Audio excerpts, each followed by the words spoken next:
j'espère que vous allez bien. Moi ça boum parce que j'ai super bien couru en août. Je suis super ravie de mon bilan running et donc comme tous les mois en vue de ma prépa marathon, je vais vous partager un peu mes courses du mois d'août. Et puis ce sera une vidéo 2 en 1. Parce qu'en fait, pendant le mois d'août, j'ai participé à un semi-marathon. Donc je vais vous faire un petit compte rendu, un petit récap de cette course-là. Parce que waouh, c'était au Canada les gars. Je vais commencer par vous faire le petit topo du mois d'août.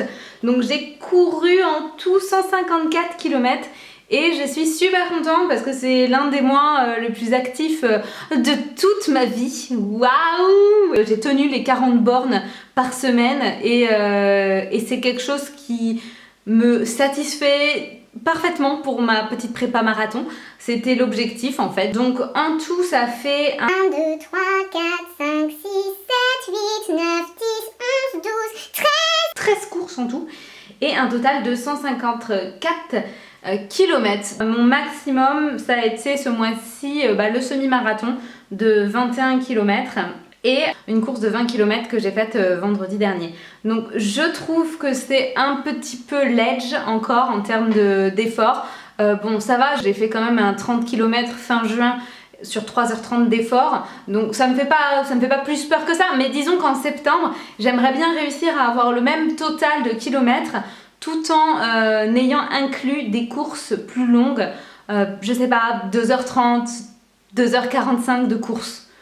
Je sais pas combien ça peut faire en kilomètres, mais vous voyez l'idée. C'est assez difficile de s'entraîner quand il fait très chaud, surtout sur des longues distances, parce que je suis pas un chameau, donc j'ai pas une poche d'eau de ouf quoi, c'est clair. En vacances, courir te permet de voir mais encore plus de choses, de percevoir plus de choses. Tu parcours plus quand tu cours que quand tu marches, et donc j'ai pas été pesée par le fait d'être en vacances à l'étranger. Non seulement j'ai fait cette fameuse petite course, mais ça m'a permis de voir vraiment plus de pays. Quand on est allé à Montréal avec ma petite sœur, on s'est fait donc la butte du Mont-Royal, qui est en fait un parc avec une jolie balade, et quand tu arrives au bout, tu as une vue imprenable sur toute la ville et c'est magnifique.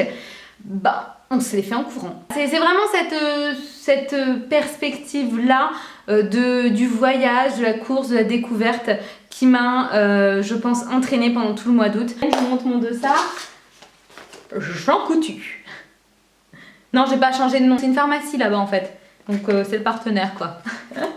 Donc ouais, demi-marathon de Gaspé. Parce qu'en fait là-bas, on dit pas semi-marathon, mais demi-marathon. Gaspé, je sais pas si vous voyez, c'est à peu près la pointe du Québec. Et en fait, on a fait avec ma sœur un road trip de 2000 bornes pour se rendre à ce lieu de marathon. Distance américaine, bonjour. Sur la carte, ça avait l'air hyper proche, mais non, pas du tout. Cette médaille, pourquoi je la déteste autant que je l'aime? Tout simplement parce qu'en fait, j'ai vécu la pire course de ma vie. Mais vraiment, je cours pas pour faire des performances, donc si vous voulez courir comme un bourrin, c'est pas ce que j'aime, c'est pas ce que j'aime dans la course à pied. Et malheureusement là, le parcours était parfait pour ceux qui aiment courir comme ça, qui sont compétiteurs et qui avancent comme des petites machines. Moi c'est pas mon cas, moi j'aime bien regarder le fleuve Saint-Laurent à droite, regarder les oiseaux qui s'envolent, c'est ça qui me motive. Tout ça pour vous dire que ce semi-marathon là était en fait une ligne droite, donc 10 km 5 aller, demi-tour, 10 km 5 retour. Donc il n'y avait pas moyen de se perdre, ça c'était clair. Mais donc en plus, donc sur cette ligne droite, il y avait des faux plats, des montées, des ceci, des cela. Donc c'était vraiment très difficile pour moi qui aime les parcours nature. Parce que c'était sur le bitume, c'était sur une grande route, une chaleur mais à crever, et sur cette ligne droite de l'enfer, il n'y avait pas un morceau d'ombre, mais rien quoi. Le summum de la chaleur, genre j'ai l'impression qu'il faisait 45 degrés, horrible. À tel point que non seulement j'ai dû m'arrêter mais plein de fois pour boire, mais en plus je me suis arrêtée pour m'éponger. Le truc que je ne fais jamais et qui ne me serait jamais venu à l'idée de faire. C'est-à-dire qu'il y avait à disposition des grosses éponges que l'on trempait dans l'eau et qu'on se mettait comme ça un peu partout, devant, derrière, machin. Je l'ai fait 3 fois quoi.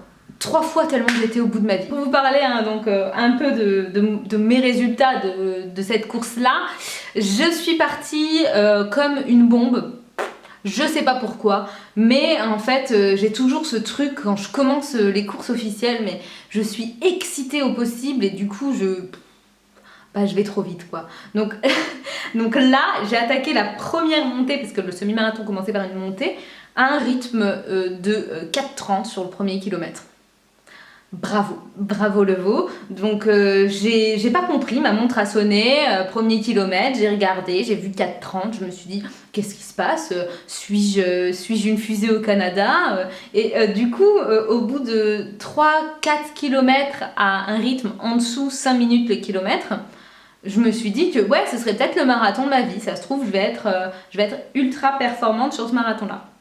Et puis au 5e, 6e kilomètre, la réalité en pleine tronche, je n'avançais plus, je ressentais la chaleur, j'étais pas bien, mentalement j'avais l'impression d'être sur le parcours le plus chiant du monde, et c'était pas une impression parce que c'était vraiment la vérité. J'étais contente d'être arrivée, mais vraiment contente d'être arrivée, mais pas pour les raisons habituelles en fait. D'habitude je suis contente d'arriver parce que je me suis plu dans ma course, parce que c'était sympa, c'était agréable et tout, et là en fait j'étais contente d'être arrivée parce que j'en avais ras-le-bol quoi, mais vraiment ras-le-bol de courir sur ce parcours. J'ai terminé ce semi-marathon en 2h01 et c'est le chrono le plus long que j'ai jamais fait sur semi-marathon, parce que j'ai toujours fait une 55, une 56 en fait.